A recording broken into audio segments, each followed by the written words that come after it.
What did you make of sort of the readout that we got from the conversation? It said that Xi Jinping told Antony Blinken that China did not look to challenge or replace the United States. I mean, you have to always pass the sort of language that's given to the press from these conversations. What did you make of what you heard was said between the two men?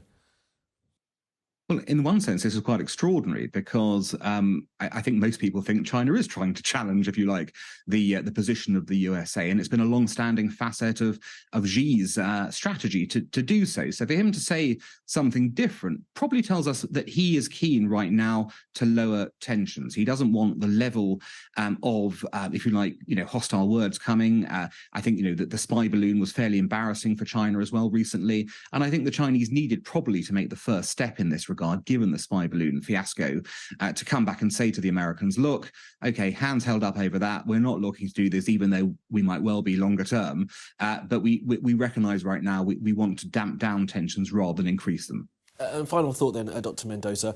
Can the relationship between China and the US improve while the war in Ukraine continues? Is there a way that they can improve relations and still have that obvious relationship between China and Russia being so strong?